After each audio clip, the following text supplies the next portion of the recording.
been having some major anxiety recently, but normally I just like, breathe and keep going.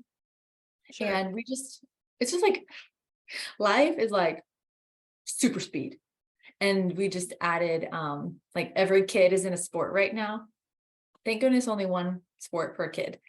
But the sporting schedule is like, I did not realize this is what happens, but it's like all the things that all the time. So there's really no breaks. It's like morning, some sort of sporting event every night, right? And so, and then at work, like something got canceled today that really needs to not be canceled.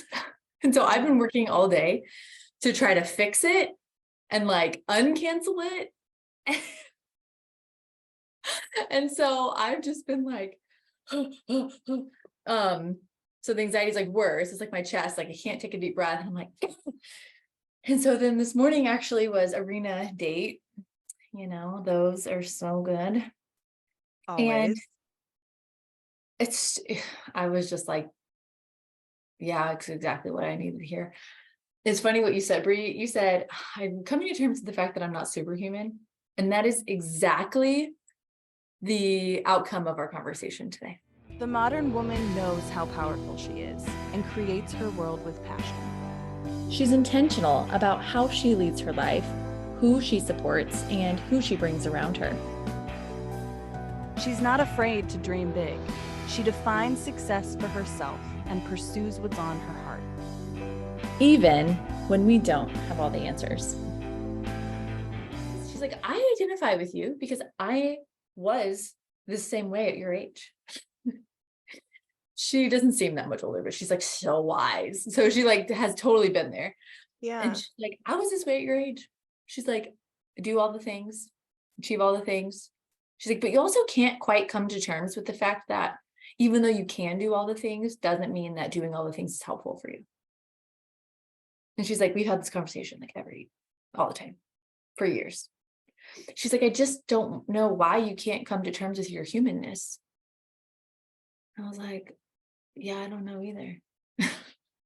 Yeah. And at the end of the day, it's because I don't trust that I'm taken care of. I don't feel that sense of like unconditional love from the universe. I think that I need to do the things to be taken care of. Like I need to be capable to work so I can support my kids and my family. And I'm afraid, that like deep down, if something screws up at work or if I'm not able to work because I'm sick and going through like sickness right now, that like I won't be taken care of. And she's like, that's like your humanity is talking to you. And she's like, are you gonna listen? I'm like, yeah, I'm gonna listen. Yeah. I'm gonna No, I listen. feel I feel that same way in it obviously in a different way, but the same idea of like, yeah, feeling like I'm protected, which like 3 weeks ago, I was like, I'm so protected. I'm so like, I feel like angels all around me. I feel the magic. And so that's why like today I was like, I don't even know what I want to say. I just feel so silly. I feel like 2 weeks ago, I'm on this high talking about like all this growth. And then like yesterday and today, I'm just kind of reminded that like, that's not the goal though, is to like stay there and be there all the time. And I'm like currently sitting in like that acceptance of that humanness. Yeah, it's so much both things. Yeah. It's so much action, Action. so much action, and trusty. And the expectation of it, it's like, oh, we talk about the same principles all the time, and then we experience them differently, or something pops up in our reality, and we're like, oh yeah, that one subconscious belief is still there. Like anxiety is fear of the future. And I'm like, what am I afraid of? Well, I'm afraid of, not being able to provide, somebody being sick, somebody, losing somebody. And at the end of the day, can I control any of that? To an extent, but not really. It's like trusting that all of those things are going to be taken care of and still taking the aligned action. And when I have anxiety, it's because I'm like afraid that one of those things isn't going to be taken care of when I don't have full control over it at all, nor should I. Yeah. And it's hard distinguishing that balance. Right. Like where is that line? And it's different for everyone, but I have a lot of experience as a kid of shame around like laziness, and that's usually the answer. If you didn't make varsity, well, you didn't have enough discipline or work hard enough. Oh, well, you didn't get straight A's, well, you didn't work hard enough, you weren't in the library enough, what were you doing in your spare time? Like constantly, that's like the answer. But you also don't want to be sitting on your couch and expect the universe to provide all these amazing opportunities to fall into your lap, because that's not the reality either. It's like you have to show up, and then the universe meets that vibration. But you also have to like be in a relationship with the universe. And it's almost like, and in a relationship, this is what Jordan and I were just talking about yesterday. It's not 50-50 ever. It's always fluctuating. And sometimes I'm functioning, like yesterday, I was functioning at 20%. Like I was stressed. I was like, all these things were subconsciously going on in my mind. Like I'm functioning at 20% today, but yeah, it's like I'm functioning at 20%. So when I'm functioning at 20%, what is scary to me is that the universe is gonna respond with 20%. When I actually think, I'm learning that the universe is more like a relationship, where it's like when you're functioning at 20%, it's okay, we cover the 80. And then other days you'll be at 80% and the universe will feel like, come on, like what the hell is going on? Like show up. I'm like living my highest self. But I think that's like been a really great lesson that I hope becomes more of a natural like embedding in my life, is like viewing those vibrations and that relationship with the universe like a relationship, rather than I don't know, some sort of an award, or like some sort of a just like dynamic. It's like, no, like I'm one with the world. And yeah, I want to be able to have like faith because then that, yeah, creates more of a trusting relationship. Oh, I have so many questions. But I feel like it'd be more appropriate for like a phone call. I know. You know what I mean? But at the same time, I really appreciate you sharing that. There is, to your point, yes, it's like the subconscious beliefs that when we acknowledge them on an intellectual level, it's not like they just disappear. They just kind of, for me, they've kind of stayed there. For example, I have these physical symptoms that I've been dealing with for over a year and a half. And part of me was like, I'm finally getting it looked at, and I'm afraid that I'm not going to be able to get them taken care of. Like, I'm afraid that because I've lived with them for so long, there isn't going to be a solution. And I kind of manifested that because the doctor didn't know what's wrong. She doesn't know what's wrong. And I was reminded today that just knowing the fears, or like knowing, like doesn't make them go away. It's like actually feeling the fears and actually sitting with it and like looking it in the face. And that's something I still haven't mastered. So I'm like, oh my gosh, it was just a huge aha, like being scared and having these fears and these limiting beliefs. It's like, one, do we even notice them? If we notice them, like that is a huge deal. Like, congratulations. But then also actually feeling them? That's hard. I feel like you're so much better at that than I am. No, no. Thank you, but no, I am not. I mean, I feel like, I guess there are some times where I'm okay at it, and I'm good at bringing awareness in the moment, but recently, this week has not been one of those times. Um, but I'm kind of glad, because sometimes, like, I feel like that's when we learn the most, is when we're just like stumbling over our words and like falling forward. It's like way better than feeling like I'm a robot that's like a system.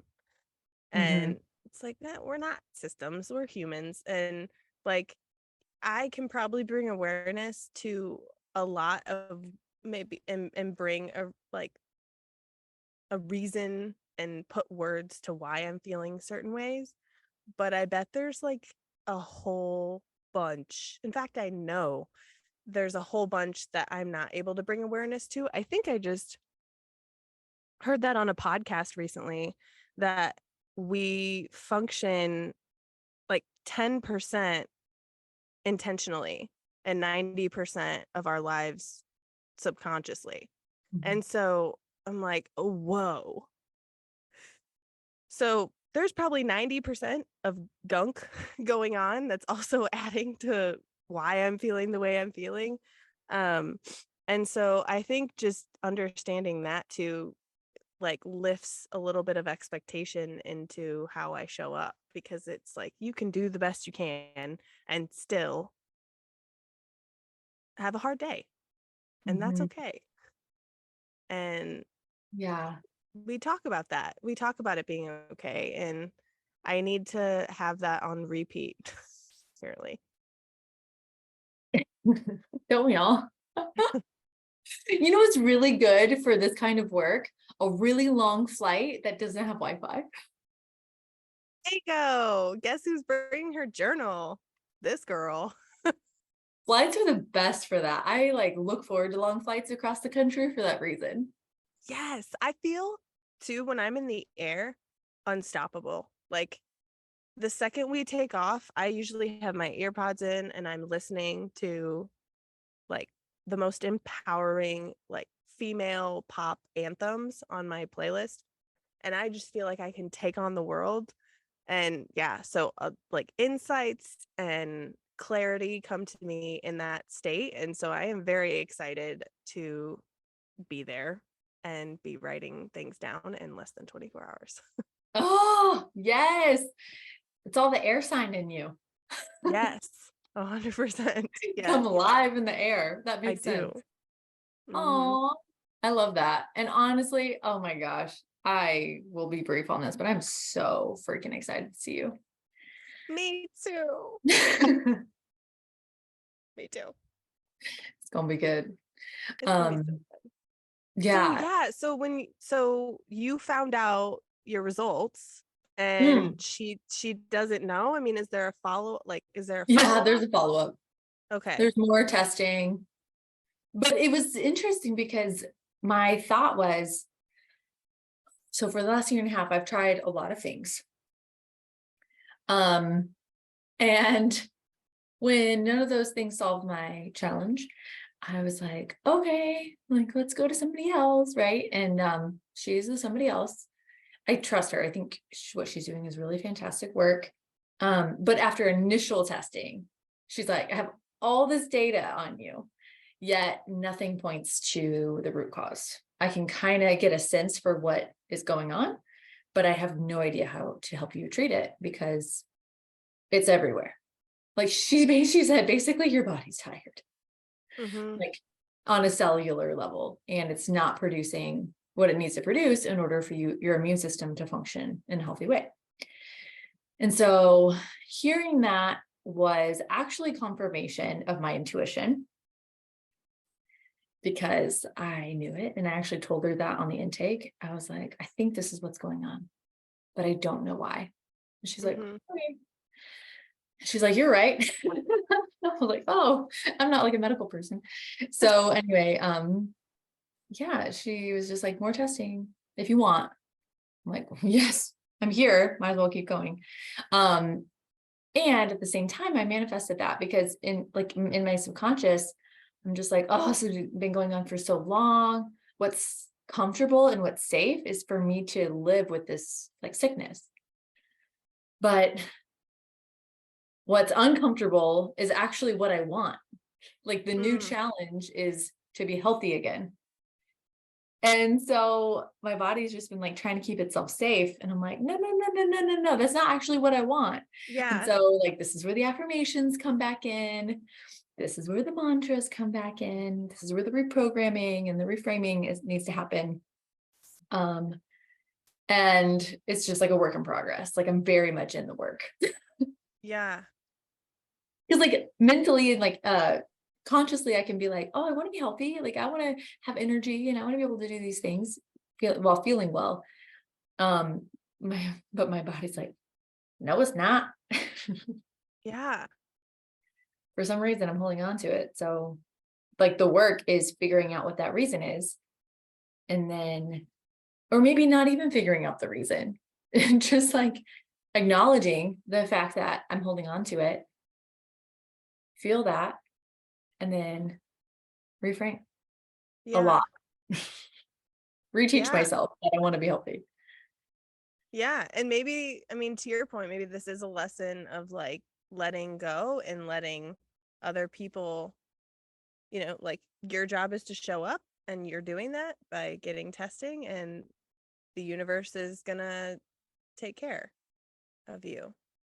Yeah. Yeah. It's interesting. There are a lot of reasons that I'm speculating as to why this is happening. But again, intellectually, like I really don't need to know. Right. Whenever we come across a challenge, you and I are always thinking, how is this growing me? What does this have in store for me? What lesson am I supposed to learn? How is this transformational? And while those are really helpful, I actually don't need to know all that information. Right. And I think that like way of thinking is very correlated with like anxiety and wanting to know. It's like, oh, Mhm. well, I didn't know this was a hard day or whatever is happening. Like, this is a challenge that I'm being faced with now.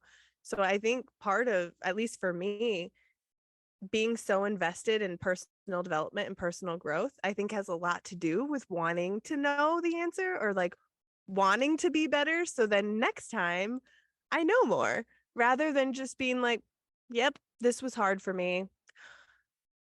Oh, that makes me think of an affirmation that I saw. I am not afraid to be seen trying. Ooh, I love that. Yeah. And I was like, that's a really good one for me, because that kind of encompasses a lot that goes to that idea of like, I'm being faced with a challenge, or I failed, or I made a mistake, or it like kind of takes that shame away. And it's just like, yeah, I'm not afraid to be seen trying. That makes me feel more confident to like perform. That makes me feel more confident to like just exist freely without feeling like I need to do it correctly. Yeah. Your life is an art form. Yeah. Like every moment you're performing, you know what I mean? And not in a way that is you're in front of people, but every moment you're being a certain way. And I love that affirmation because it's like the art of aliveness Yeah. is this enhanced being that is that extra celebration, that is that bigness that we have inside of us that we're for some reason pushing down subconsciously. It's the being seen trying. And even though I put on this armor of like, I'm a warrior and I'm always seen trying, which is totally honest and true. Like I'm Mhm. always in some kind of stuff, this. Yes. There's always like murky waters and I'm like, whatever, let's do it. Let's go. I'm not scared. Like deep down, it's like pretty scary. And like, I'm comfortable in the fear, and I'm comfortable in the being scared, and I'm comfortable in the uncomfortable. And that while that's really helpful in a lot of ways, it brings resilience, that kind of pushes away the feeling of safety and Mm. the feeling of ease and the feeling of it just like happening. True. And like, I don't want to be scared all the time. No. I just wanted to like, I want a day where it's like easy, you know? Yeah. Yeah. I've had to tell myself a lot recently, like, life is easy for me. Life is easy for me. Like, life is easy for me. And Because actually it happens. Sorry, I didn't mean to cut you off. no, you're good. But I have to tell myself that a lot, because I have noticed, especially recently, me just dipping back into like the trauma response of like the simpler things really impacting me. Like, and Mhm. that's when trauma comes out, is in reactions. And so I've had to tell myself, like, nope, that like things like, of course this would happen. Like, of course I can't get my boarding pass on my phone. How simple would that be? That would just be too easy. And it's like, no, like there's a reason. I'm sure it's a good one. And I need to just trust that I tried. Yay, yay me. And it didn't work out. And there's a reason. And I need to just trust in that reason. Yeah. Gosh, that's so hard. Um, it's interesting lately. I don't know, I can't remember where I heard this, but if it's from you, let me know. I have been trying to solve challenges in my sleep. Amazing. I don't know. I don't know if it's working because I don't remember what I asked when I woke up.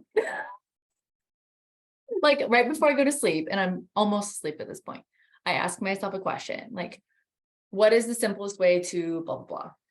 And normally it's like whatever is on my mind that's prolonging me being able to go to sleep. So something that I'm probably anxious about. And I Mm-hmm. just kind of like ask it and like let it go and then fall asleep. And I sleep real well. So I'm not like, that's not a problem. But when I wake up, I don't remember the question or the answer. But I know recently that I asked a couple questions around a specific challenge I'm solving at work that has to do with like networking. And I love most of my job is networking because I'm, you know, a recruiter.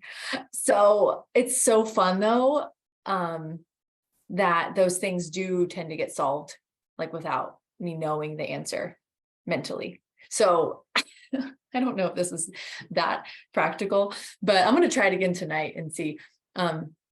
Because I'm already seeing evidence of like, okay, the other night I'm starting this new role. I'm asking for like the best leads to come first. When I do that, it tends to work. And I realized that this week I had some like awesome leads come in. I was like, oh man, wait, did I ask that question? So now that I'm talking, yeah, now that I'm talking to you, it's coming back to me. I'm like, yeah, this stuff works. Yeah. Yeah, so I can't remember where I heard that, but I don't know. It's a fun experiment to run. Yeah. And I think we do a lot of work in our sleep. I mean, that's like one of the most important aspects to life is sleep. Like that is Mhm. where we do so much more of our healing. That's where we do a lot of, yeah, our growth and our health comes from sleep. So that's pretty amazing. I love that. It's just fun. It's like you and have a spirit of playfulness and aliveness deep down, and just kind of leaning into that. Like, let's have fun. Let's play. Let's work in our sleep. Right.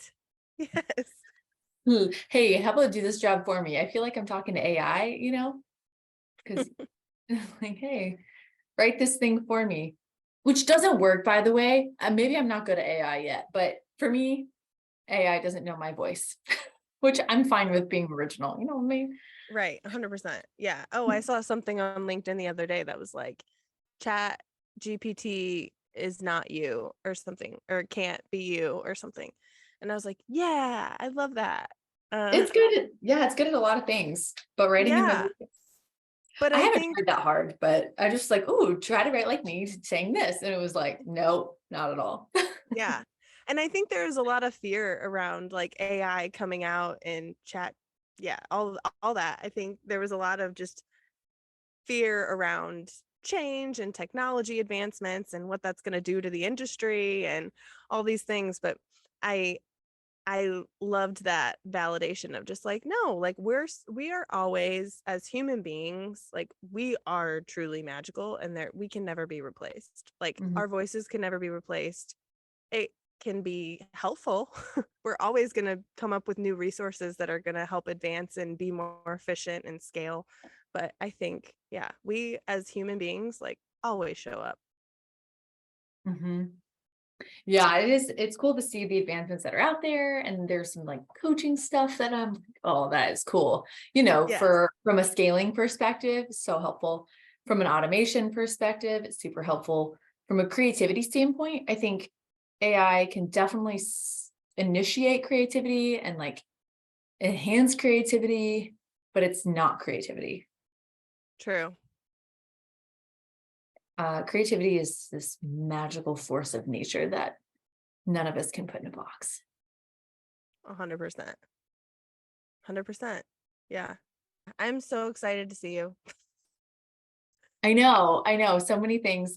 I know I was like texting you last night, like, I was at Dre's track meet, and I Yeah. was like working, like doing all the stuff. And I was thinking about you and I was like, oh my gosh, it's already Tuesday. I need to talk to Bri. And so I honestly could not remember what day it was. I thought it was Wednesday, but it didn't make sense because we hadn't spoken and we always speak on Wednesdays. Yeah. Anyway, I was in a world of my own and I was like, can't wait to like see you and dream with you and hug you and like celebrate. And, you know, I feel like Yeah. you get exactly what I was trying to say. Rudy is standing next to me. He's like, what are you doing? He's like, talking to Brienne. Yeah. He's like, Brian. okay. Yeah. Okay. So yeah, I just really hope that you get just the magic that you're looking for in the air tomorrow. Yeah, I do too. I know I will, and I'm excited for it. I think it'll be a good precursor um before coming back to Indiana. Yeah.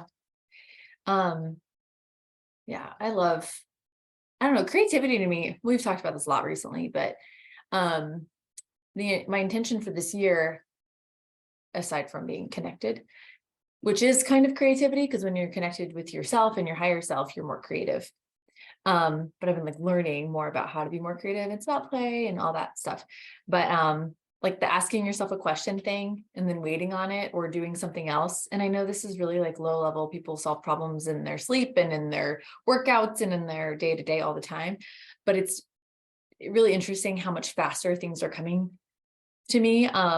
Like recently I was trying to solve a problem at work and I like woke up that morning. I was like, this is my challenge. I don't know what to do with it. And then I was like doing my hair for work that day. And all of a sudden I was like, I got it.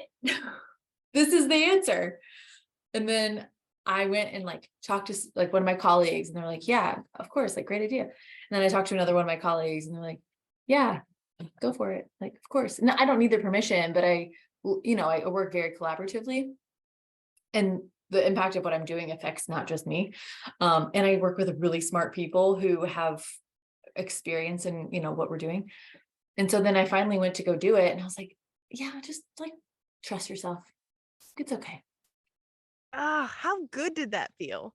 Like, It's good. It's like a lot of confirmations that what I know recently, several confirmations that what I know is true. I'm not saying it's true with capital T, but it very much is like actionable. Like I can take action on it. It's that true. Um, and it brings more confidence, which is the like theme of my life journey. yeah, right? Yeah. So that is the creative rant that I just went on. And I hope that you find it too. Not that you need confidence, but that you feel like peaceful and creative and that Indiana brings good things to you in that studio of yours, which is a haven of creativity. Yes, it is. That's what I was just going to say. One of the best words of advice that you have given me was to create something out of pain. Like I still think about that when you said that. And I today actually, and a little bit last night, I was like, clearly I'm feeling some things. And so I went back and started like adding to the songs that I've been writing, and was like, oh, this is so good. Like, it's so wild how when I am like at a low point consciously, I am actually at a very high point creatively.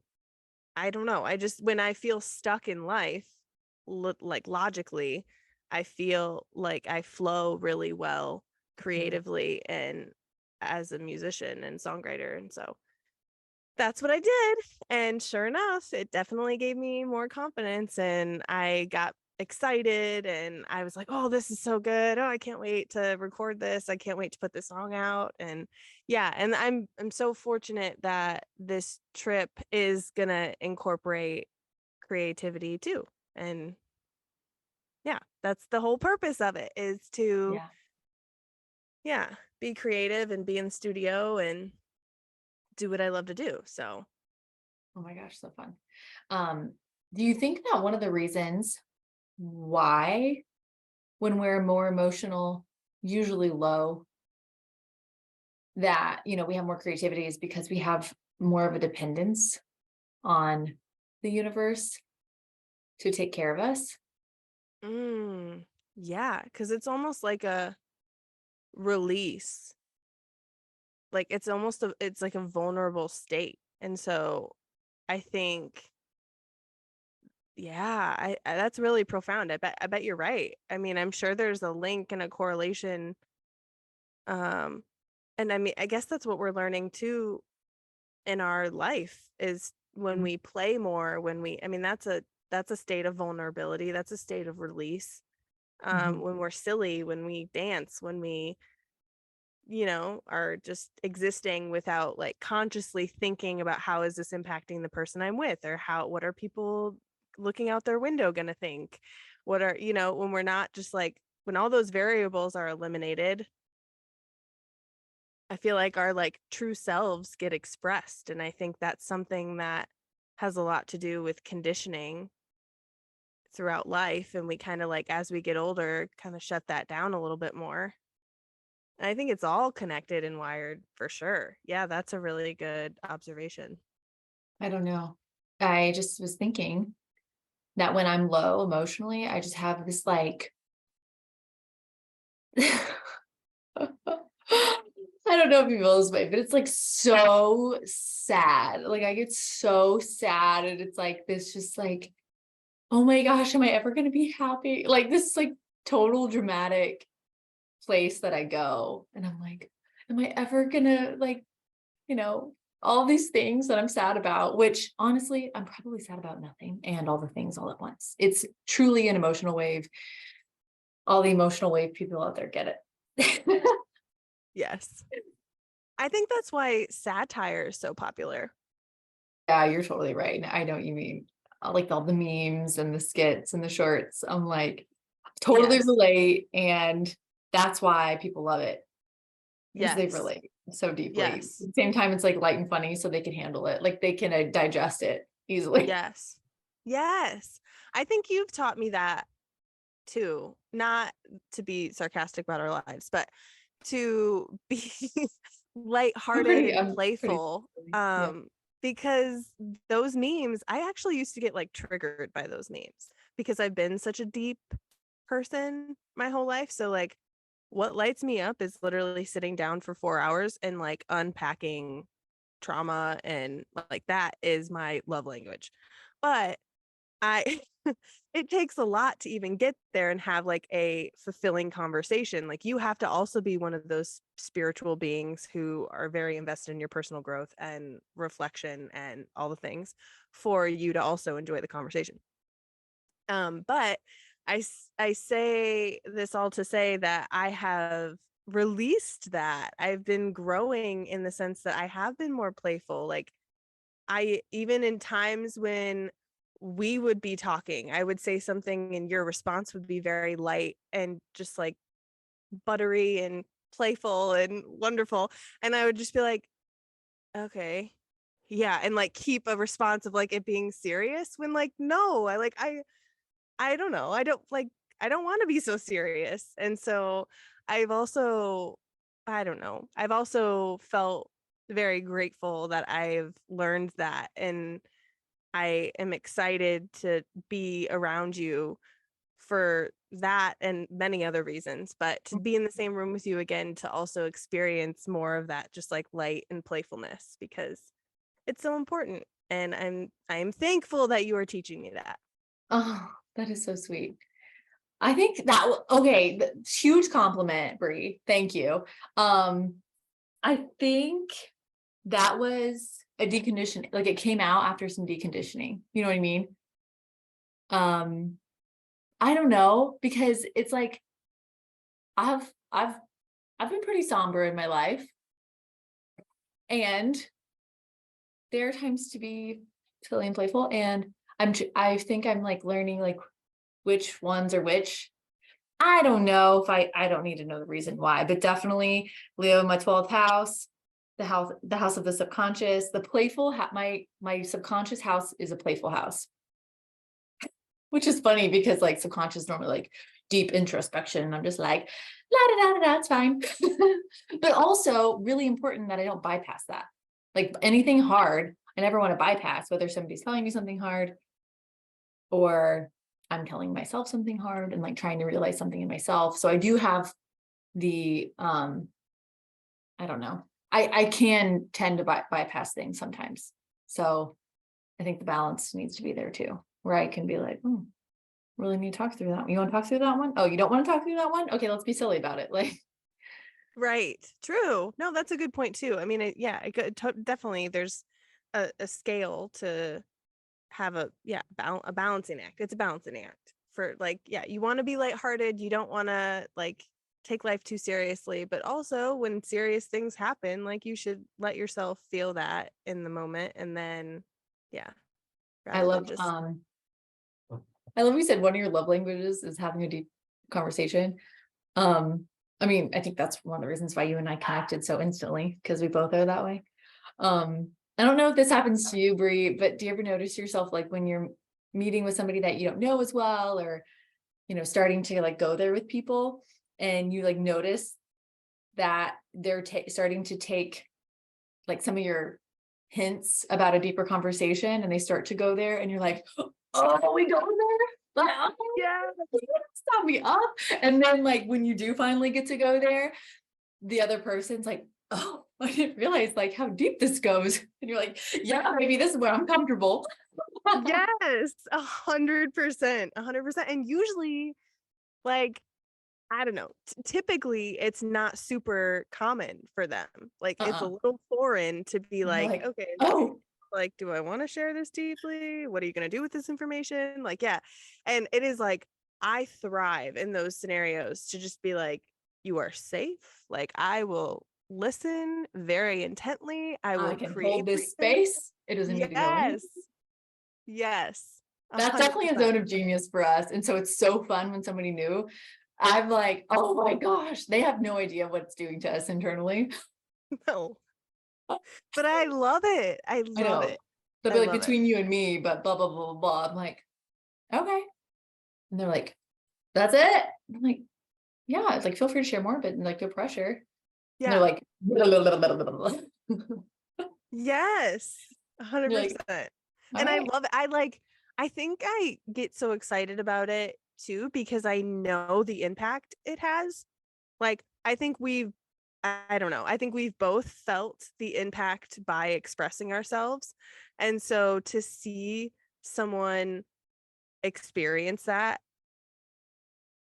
I think is so beautiful. Like, and that's what lights me up is I just like, I see the healing, I feel the healing, and I love the humanness of and the trustingness too. I think like when people feel like they can trust us with like big things, that because we are like learning that in our lives, I think we respect it so much in other people when they feel like they can trust us, because that's something that we're trying to build is trust in the world and in others. And So I think that's a really cool component of it as well. Oh, yeah, it's so interesting because like when you're fully present with someone like that, you can't help but like have this deep reverence for them and their spirit and their soul, you know? And like regardless of who that person is, like they're a person. And so you're just like, I just love you, you know? And when a lot of people like don't experience unconditional love in Mm. a person form very often in their adult life, you know? I'm not saying like that's just a generalization. But I remember like really experiencing unconditional love as an adult, like with somebody that I just like respect and so appreciate, like them bringing that feeling and like understanding what unconditional love is into my life. And then ever since I like embraced it and accepted it from that person, I could like experience it other places in my life, including for myself. And like I had an example of what to go off of. Um, and so that's why, like with other people who maybe don't experience unconditional love like that or don't know it, and to be able to hold the space and have that for others, it was like, oh my gosh, next level. So great. 100%. 100%. And I think you hit the nail on the head. I think it's that unconditional love, which I think goes beyond just trusting. It's Mhm. just that, like, yeah, that there's a little bit harder places to find that as you get older. And yeah, I feel very grateful to be a part of that and try and cultivate that more in life. Mhm. Yeah, I think some of the hardest things for me to do is to unconditionally love myself. I think a lot of people can say that. Um, so that's another journey I'm in the middle of. Yeah, you're not alone, sister. Same. Oh. I think for me, I brought a lot of awareness and I've done a lot of reflection around unconditional love. I was fortunate to experience it for my mom. And I think the beauty in that is I had the best mom. I mean, she was truly a saint um for the first 13 years of my life, which is amazing. Like very critical years are usually early, like early on in your life. They set the foundation. Mhm. But then losing her at such a young age, what I didn't get the privilege of learning was how to unconditionally love myself. Like Mhm. receiving unconditional love is very different than giving unconditional love to yourself. And that is what I am also learning now is I depended on that so much. Like that Mhm. is I had that. That was a privilege. So I didn't it wasn't like I had never experienced it and then have experienced it. It was like I did experience it and then I lost it without having the opportunity to learn how to give it to myself. And I think that's kind of been a unique experience too. Because I don't, I mean, I'm grateful for that experience. And um it's been really hard to learn that because then what I've done is then I wanted to search for it in every other relationship in my life. I mean, then I was like, oh, where is my mom in this person? Where is my mom in this person? I mean, I wasn't actually saying that to myself, but I didn't have that awareness at that time. But subconsciously, that's exactly what was happening. Like my response from that loss and that like wound of abandonment was trying to fill it from somebody else. And I was Mhm. like, who can give me this? Okay, well, this person kind of fills like this role. And I developed buckets. So it would be like, okay, this person is like in my compassionate bucket. Okay, this person would be somebody that I would go to if I needed advice. They're really wise. Okay, this person is someone that I can just have fun with. This person gives really good hugs. Like, and I remember asking Lynn, who, if you know her, she is also a saint. She was one of my mom's friends and she's been a huge impact in my life. And stepped in tremendously and we've rekindled and gotten to see each other more frequently recently. And I remember asking her, I said, do you have buckets? And she was like, what? And I was like, like in your relationships, like, like when I'm in town, like I don't have much to give you. Like, you're kind of a mentor to me, and like you give me so much, and I don't really know what I give you. And she was like, what? That's ridiculous. Like, I don't have buckets. No, I just love people, and I love you, and you love me, and I get a lot from you. Like, by just having this relationship, like, I love you. And here I go again, emotions. But it was like, that was the first time that I started reflecting on like, what are my buckets? Like, why did I develop those buckets? And like, what does that have to do with anything? And that's when I started realizing like, oh, that is related to me searching for that unconditional love in others and being like, okay, well, I'm just going to ignore all this fluff, but you give good hugs. So you're a hug bucket. You're this bucket. And I realized, no, like all the buckets that my mom gave me, all that unconditional love was amazing. And I'm grateful for it. And now I can give that to myself. And now my relationships, I just love them completely. Like, I love their whole self. Like, I'm not looking for my mom. I'm not looking for me. I'm not looking for anything. I'm just like, I love being with you, and I love the things that I learned from you. And I think that's a huge growth that I'm very thankful for. And I hope to continue to learn to deepen that unconditional love. So then that reflects out into my relationships and my life. Oh, that's so cool. That's really cool. Yeah. And you're really lucky to have someone like Lynn. And she's lucky to have you. Yeah. Yeah. Yeah, I really am. Thank you for hanging out with Bri and I on The Modern Woman Show, where we are becoming our truest selves. What did you love about this episode? We'd really, really appreciate if you shared with someone in your life. And let's connect on Instagram at The Modern Woman Show.